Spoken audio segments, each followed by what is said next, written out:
بسم اللہ الرحمن الرحیم۔ السلام علیکم۔ ہمارے چینل میں خوش آمدید۔ کہانی شروع کرنے سے پہلے آپ سے گزارش ہے کہ اگر آپ ہمارے چینل پر نئے ہیں تو ہمارے چینل کو ضرور سبسکرائب کیجیے تاکہ آپ کو ہماری ویڈیوز سب سے پہلے ملیں۔ آج میرا آخری پرچہ تھا۔ میں نے قریبی واقع دکان سے کچھ چاکلیٹس وغیرہ لیں اور خوشی خوشی گھر کی طرف جانے لگا۔ آج میں بہت خوش تھا۔ میں گاؤں جانے والا تھا، اس لیے جانے سے پہلے اسے ایک مخلصانہ تحفہ دینا چاہتا تھا۔ وہ میری غمگسار تھی، میری ہمت بندھاتی تھی۔ جب بھی میں تھکنے لگتا وہ میرا خیال رکھتی اور میری ہر طرح سے مدد کرتی۔ مجھے یہاں رہتے ہوئے 6 ماہ گزر گئے تھے، مگر نازش میری ناز برداریاں کرتے نہ تھکتی تھی۔ روز رات کو دودھ کا گلاس لے کر میرے کمرے میں آتی اور اس کے اصرار کرنے پر مجھے دودھ کا گلاس ختم کرنا پڑتا۔ اسے میری بہت فکر ہوتی تھی، مگر کچھ دنوں سے میں نوٹ کر رہا تھا وہ میرے کمرے میں زیادہ آتی جاتی نہیں تھی۔ نازش کا خیال آتے ہی میں نے سوچا کہ آج میں اس کے کمرے میں جاؤں گا اور اسے منانے کی کوشش کروں گا۔ آج تو ویسے بھی باسط انکل گھر نہیں تھے، میرے لیے یہ موقع اچھا تھا۔ ہم دونوں جی بھر کر باتیں کر سکتے تھے۔ میرا نازش سے کوئی ناجائز تعلق تو نہیں تھا، ایک پاکیزہ دوستی تھی جو ہم دونوں میں عمر کے رشتے کی وجہ سے قائم تھی۔ ہم دونوں ایک دوسرے سے باتیں کر کے خوش ہوتے، سو مجھے بھی اس کا خیال تھا۔ انہی خیالوں میں گم میرا گھر آ گیا۔ میں نے دروازہ کھٹکھٹایا تو اس نے اپنی مخصوص مسکراہٹ کے ساتھ میرا استقبال کیا۔ اسے دیکھتے ہی میں کھل اٹھا۔ اس کا انداز بتا رہا تھا کہ آج باسط انکل گھر پر نہیں ہیں۔ یہ شام کا وقت تھا۔ میں نے اور نازش نے خوب باتیں کی۔ میں نے اسے جب بتایا کہ آج میں گاؤں چلا جاؤں گا تو وہ بہت اداس ہو گئی۔ کہنے لگی، میں تمہارے بنا کیسے رہوں گی؟ یہاں تو میرا کوئی بھی نہیں ہے جس سے میں بات چیت کر سکوں۔ اس کے چہرے پر واقعی اداسی چھائی ہوئی تھی۔ اسے دیکھ کر میں بھی پریشان ہو گیا۔ وہ تو عمر میں مجھ سے بھی 1-2 سال چھوٹی ہوگی، مگر رشتے میں مجھ سے کہیں بڑی تھی۔ وہ چچا باسط کی دوسری بیوی تھی۔ ان کی پہلی بیوی کی وفات بہت پہلے ہو چکی تھی۔ 40 سال کی عمر میں انہوں نے دوسری شادی کی تھی۔ خدا جانے ان کو نازش کے گھر والوں نے یہ رشتہ کیسے دے دیا۔ شاید پیسے کے زور پر دیا ہوگا، مگر وہ ان کے ساتھ ذرا بھی خوش نہیں تھی۔ تبھی جب میں یہاں شہر پڑھنے آیا اور چچا نے مجھے اپنے گھر رہنے کے لیے بلایا تو میری نازش سے دوستی ہو گئی۔ اس کے دکھ درد سنے تو میرا دل بھر آیا، مگر میں محسوس کرتا تھا کہ چچا نازش کو زیادہ اہمیت نہیں دیتے۔ مجھے تو وہ مہمانوں کی طرح برتاؤ کرتے، مگر نازش کے ساتھ ان کا سلوک جانوروں جیسا تھا۔ مجھے نازش کی حالت پر دکھ بھی ہوتا تھا، اسی لیے میں اس کی غمگساری کرتا رہتا تھا، مگر یہ سب چچا کی نظر سے بچا کر کرتا کہ کہیں وہ ہم دونوں کے رشتے کو کوئی غلط رنگ نہ دیتے۔ آج چچا باسط گھر نہیں تھے۔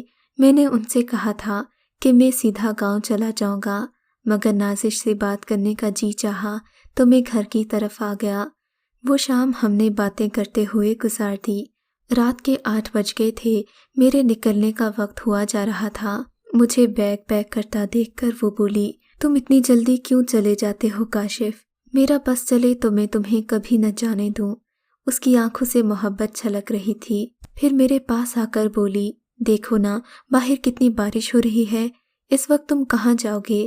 تھوڑی دیر رک جاؤ، کچھ اور باتیں کر لیتے ہیں۔ نازش نے کچھ اس انداز سے کہا کہ میں انکار نہیں کر سکا۔ اس کے کہنے پر میں رک گیا۔ تھوڑی دیر میں بارش تیز ہو گئی، موسم تقریباً طوفانی ہو گیا۔ نازش بضد ہو گئی کہ مجھے اس وقت گھر نہیں جانا چاہیے۔ میں بھی اس کے آگے ہار مان گیا۔ رات کے تقریباً 10 بجے تک ہم باتیں کرتے رہے، ٹی وی دیکھتے رہے۔ رات کے 11 بجے تو میں اس کے کمرے سے واپس جانے ہی لگا تھا کہ وہ کہنے لگی، آج میں تمہیں اپنے ہاتھوں سے چائے پلاتی ہوں۔ عام دنوں میں تو تم چائے کے وقت نظر ہی نہیں آتے، اب پتہ نہیں تم کب آؤ۔ میں نے کہا، ہاں کیوں نہیں، تمہارے ہاتھ کی بنی چائے پینا میرے لیے کیا خوش نصیبی سے کم ہے۔ میں نے بے تکلفی سے کہا تو وہ مجھے مسکراتے ہوئے دیکھ کر کچن میں چلی گئی۔ نازش کو گئے ہوئے 10-20 منٹ گزر چکے تھے، مگر وہ نہیں آئی۔ مجھے کچھ شک گزرا تو میں کچن کی طرف آ گیا، مگر وہ کچن میں ہی کھڑی تھی۔ میں کچن کے اندر گیا تو وہ یکدم گھبرا کر میری طرف مڑی، جیسے اسے میرے آنے کا یقین نہ ہو۔ اس کے انداز سے لگ رہا تھا کہ وہ کچھ چھپا رہی ہے، مگر ہماری اتنی بے تکلفی تو نہ تھی کہ میں اس کا ہاتھ پکڑ کر دیکھتا کہ وہ مجھ سے کیا چھپا رہی ہے۔ میں نے مناسب نہ سمجھا اور واپس کمرے میں آ گیا۔ 2-3 منٹ بعد ہی وہ چائے کا کپ لے کر آ گئی۔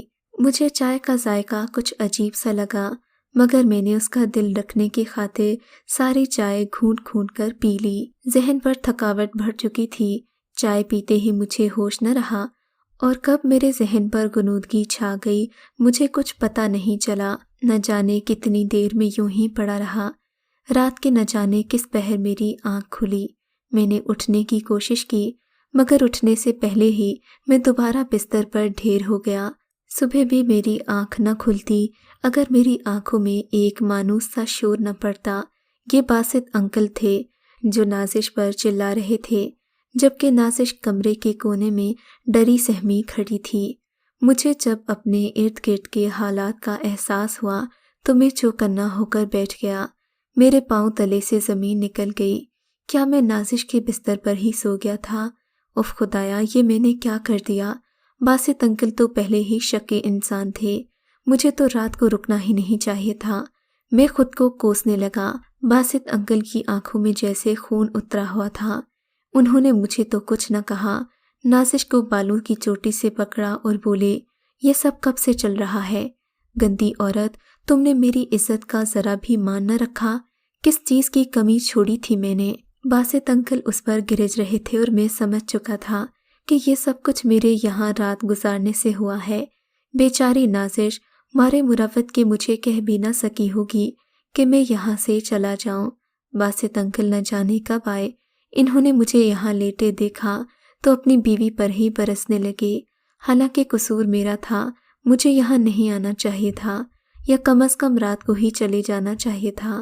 انکل نازش پر الزام لگا رہے تھے کہ اس نے مجھے جان بوجھ کر اپنے کمرے میں بلایا ہے تاکہ میں اس سے باتیں کر سکوں، اور پھر انکل نے نازش کو وہ لفظ کہہ دیے جس کے بعد میاں بیوی کا نازک رشتہ نہیں رہتا بلکہ اجنبیت میں تبدیل ہو جاتا ہے۔ نازش آنسو پونچھتی وہاں سے نکل آئی۔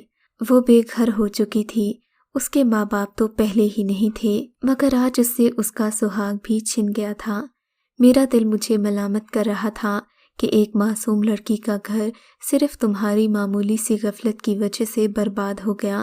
مجھ سے چند باتیں کرنے کی سزا کے طور پر چچا نے اسے طلاق دے ڈالی تھی۔ وہ گھر سے نکلی تو میں بھی اس کے پیچھے بھاگا۔ میں جانتا تھا اس کا کوئی ٹھکانہ نہیں ہے۔ آدھی سڑک پر میں نے اسے جا لیا۔ وہ روتی ہوئی آنسو پونچھتی جا رہی تھی۔ نازش، رکو، تم کہاں جا رہی ہو؟ میں نے اسے روکنا چاہا، مگر وہ تیز تیز قدموں سے چلی جا رہی تھی۔ رکو نازش، مجھے تم سے کچھ بات کرنی ہے، میں نے اسے روک کر کہا۔ نازش نے میری طرف پلٹ کر دیکھا تو میں نے ہمت کر کے وہ بات کہہ ہی دی جو مجھے شاید کہنی نہیں چاہیے تھی۔ نازش، تمہیں چچا نے گھر سے نکال دیا تو کیا ہوا؟ میں جانتا ہوں تمہاری بیٹی تم سے چھن گئی ہے، مگر میں تمہیں ہر طرح سے خوش رکھوں گا۔ میں تم سے نکاح کروں گا۔ انکل باسط تمہارے قابل تھے ہی نہیں، انہیں تو اس عمر میں تم جیسی بیوی مل گئی، اس بات کا شکر ادا کرنا چاہیے تھا۔ وہ یقیناً ناشکر انسان تھے جنہوں نے تمہیں کھو دیا۔ میری بات پر نازش کی آنکھوں میں چمک آ گئی۔ اس کے نا امیدی بھرے چہرے پر امید کی لہر دوڑ گئی۔ بے اختیار ہی اس نے اپنا ہاتھ میری طرف بڑھا دیا، جسے میں نے بلا جھجک تھام لیا۔ اسے لے کر میں اپنے ایک دوست کے گھر گیا۔ میرے ایگزامز ہو چکے تھے، نوکری کی تلاش میں ویسے ہی کر رہا تھا۔ اس سفر میں نے نازش کو بھی ہم سفر بنا لیا۔ میں نے اپنی کچھ جمع پونجی سے ایک جگہ کرائے کی بیٹھک لی اور نازش کو اپنے دوست کے گھر والوں کے پاس رکھا۔ اس کے گھر والوں نے نازش کا بہت خیال رکھا۔ میں اس کی عدت کا انتظار کر رہا تھا۔ میں نے گھر والوں سے رابطہ منقطع کر دیا تھا کیونکہ میں جانتا تھا امی ابو کو جب میرے اس فیصلے کے بارے میں پتہ چلتا تو وہ ضرور کوئی ہنگامہ کرتے۔ نازش کی خاطر میں نے سب گھر والوں کو چھوڑ دیا اور اپنے نئے رشتے کو نبھانے لگا۔ 4 ماہ بعد جب اس کی عدت پوری ہوئی تو میں اسے نکاح کر کے اپنے ایک کمرے کے گھر میں لے آیا۔ نازش اس کمرے میں بھی بہت خوش تھی۔ زندگی اس کی رفاقت سے جنت لگنے لگی تھی۔ ہم دونوں ایک ساتھ بہت خوش تھے۔ کچھ سال گزرے مگر نازش کے ہاں اولاد نہیں ہوئی۔ ہم دونوں اولاد کے لیے ترسنے لگے۔ ایسے میں نازش اپنی بیٹی کو یاد کر کے روتی تو میں اسے تسلی دیتا۔ ہم دونوں واپس بھی نہیں جا سکتے تھے کیونکہ سبھی کشتیاں جلا کر آئے تھے، مگر جب تنہائی ہمیں کاٹ کھانے کو دوڑتی تو مجھے اپنے گھر والوں کی یاد آتی۔ اماں کی یاد مجھے اکثر ستاتی تھی۔ بالآخر ایک دن مجھ سے رہا نہیں گیا۔ میں نے اپنے بھائی کو فون کیا تو وہ میری آواز پہچانتے ہی رونے لگا۔ وہ واقعی مجھے بہت یاد کر رہا تھا، جبکہ میں تو اپنے رشتوں کو بھلا چکا تھا۔ بھائی نے مجھے کہا کہ جتنی جلدی ہو سکے مجھے گھر آ جانا چاہیے۔ اس بارے میں جب میں نے نازش سے بات کی تو اس نے کوئی جواب نہیں دیا۔ میں نے اس کی خاموشی کو رضامندی سمجھا اور اسے اگلے دن تیار ہونے کا کہا۔ اب ہم ایک کرائے کی بیٹھک میں نہیں بلکہ 3 کمروں کے پکے گھر میں رہتے تھے جو ہم نے اپنی محنت کی کمائی سے خریدا تھا۔ نازش کو یہاں کوئی تنگی نہیں تھی۔ وہ مجھ سے محبت کرتی تھی مگر مجھے اپنے گھر والوں کی یاد ستاتی تھی۔ اس نے معمولی سا احتجاج کیا، پھر میں اسے لے کر اپنے گھر واپس آ گیا۔ میں نے اپنے گھر کا دروازہ کھٹکھٹایا۔ یہ وہی دروازہ تھا جسے میں برسوں پہلے الوداع کے آیا تھا۔ دروازہ کھولنے والی ایک خوبصورت لڑکی تھی جس کی عمر 15-16 سال ہی ہوگی۔ لڑکی نے ہمارا استقبال کیا اور بتایا کہ ولی بھائی گھر پر موجود نہیں ہیں۔ اگر ہم اپنی موجودگی کی اطلاع کر دیتے تو وہ یقیناً گھر پر موجود ہوتے، مگر ہم انہیں بتائے بغیر گئے تھے۔ لڑکی مجھ سے عمر میں چھوٹی تھی۔ میری عمر تقریباً 30 سال ہو چکی تھی۔ میں نے اس کے سر پر دلاسا دیا۔ وہ کمزور سی لگ رہی تھی۔ اس کی طبیعت کچھ ٹھیک نہیں تھی، مگر میں نے نوٹ کیا کہ میرا اسے دلاسا دینا نازش کو اچھا نہیں لگا۔ بہرحال میں نے اس بات کو نظر انداز کیا۔ ہمیں لے کر وہ اندر کمرے میں آ گئی۔ اس نے ہمیں ٹھنڈا جوس وغیرہ پلایا۔ اس نے بتایا کہ ولی 1 مہینے کے لیے اپنے بزنس ٹور پر گئے ہوئے ہیں۔ یہ ان کے لیے ایک ضروری میٹنگ ہے۔ میں تو کہتی ہوں انہیں نہ ہی بتائیں، ورنہ وہ میٹنگ چھوڑ کر آ جائیں گے اور پھر ان کا حرج ہو جائے گا۔ لڑکی اپنی باتوں سے سمجھدار لگتی تھی۔ مجھے پتہ ہی نہ چلا کہ کب میرے بھائی نے شادی کر لی۔ اماں ابا کی وفات ہو چکی تھی۔ مجھے اماں ابا کی جدائی کا بہت دکھ تھا، مگر اب گزرے وقت کا کیا کیا جا سکتا تھا۔ مجھے اپنے بڑے بھائی کا شدت سے انتظار تھا، جبکہ ان کی بیوی ساریہ بھی ان سے کافی محبت کرتی تھی۔ بار بار ان کا ذکر کرتی تو مجھے بھائی کی قسمت پر رشک آنے لگتا۔ بھائی کو واقعی وہ بہت چاہتی تھی۔ ہمیں بھائی کے گھر آئے ہوئے 1 ہفتہ گزر چکا تھا۔ میں نے محسوس کیا کہ نازش کو ہمارا یہاں آنا اچھا نہیں لگا۔ وہ مجھ سے اصرار کرنے لگی کہ یا اپنے بھائی کو واپس بلاؤ یا پھر یہاں سے ہمیں چلنا چاہیے۔ مجھے اس کی یہ ضد سمجھ نہیں آتی تھی۔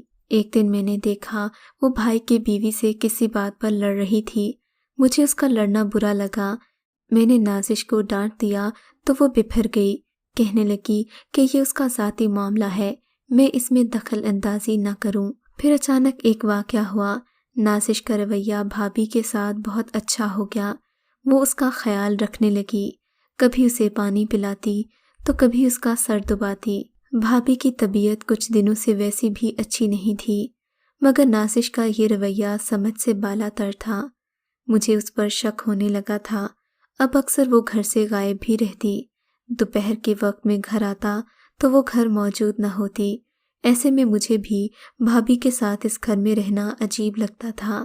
میں نے نازش کو کئی بار منع کیا، مگر اس نے میری ایک نہ سنی۔ ایک دن مجھے اس معاملے کا بھی پتہ چل ہی گیا۔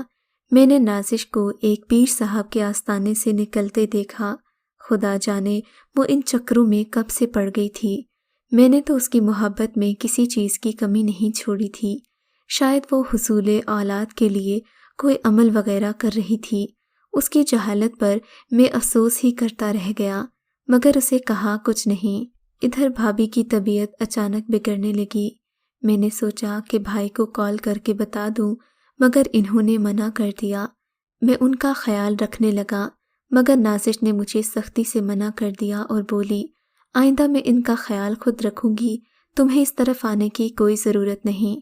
نازش نے مجھ سے کہا تھا کہ وہ اپنے پیر بابا سے کچھ تعویذ لائی ہے جس سے بھابھی کی طبیعت سنبھل جائے گی۔ مجھے ان پیروں فقیروں پر یقین نہیں تھا، اور پھر وہی ہوا جیسا میں نے کہا تھا۔ بھابھی کی طبیعت سنبھلنے کے بجائے خراب ہونے لگی۔ اس دن انہیں شدید بخار آیا تھا۔ میں ڈاکٹر کو لے کر آیا اور ان کی دی ہوئی دوائیں جو 1 گھنٹے کے وقفے سے انہیں پلانی تھیں انہیں دینے کے بعد ادھر کمرے میں ہی بیٹھ گیا۔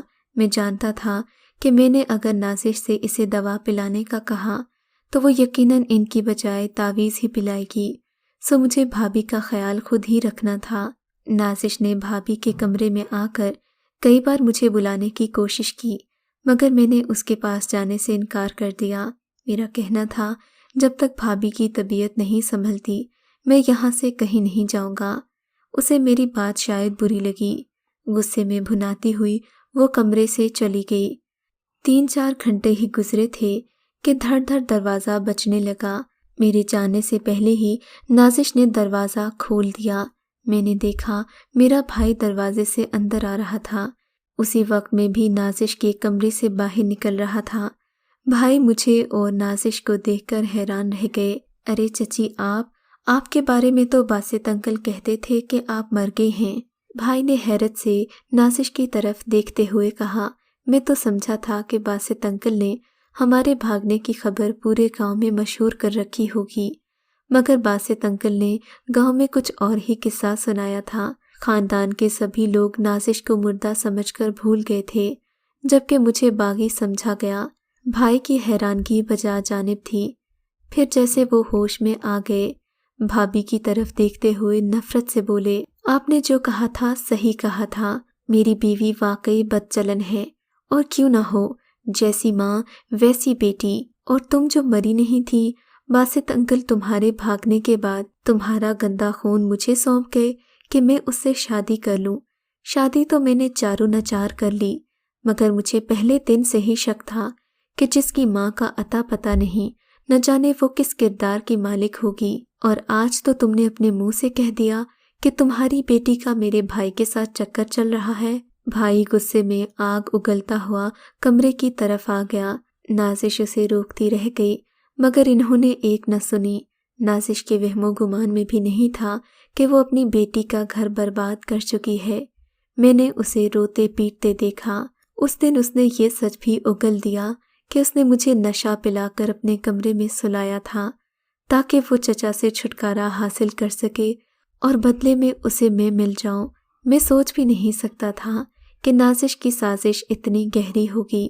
اس حقیقت نے مجھے اسے طلاق دینے پر مجبور کر دیا۔ دونوں ماں بیٹی متعلقہ ہو کر ہمارے گھر سے نکلی۔ میں بھائی کے گلے لگ کر خوب رویا۔ اگرچہ مجھے بھائی کے فیصلے کا دکھ تھا، مگر میں جان چکا تھا کہ نازش صحیح عورت نہیں تھی۔ مجھے پانے کے لیے اس نے کیا کیا نہ کیا، اور پھر اپنی بیٹی کے خلاف جادو ٹونا کر کے اس نے خود کو دائرہ اسلام سے بھی خارج کر دیا۔ ایسی عورت کو اپنے گھر میں رکھنا میرے لیے ممکن نہیں تھا، جبکہ نازش کی بیٹی کو اپنی ماں کے کیے کی سزا ملی۔ اگر آپ کو یہ کہانی اچھی لگی ہے تو اس ویڈیو کو لائک کیجیے، اور اس طرح کی مزید ویڈیوز دیکھنے کے لیے ہمارے چینل کو سبسکرائب کیجیے۔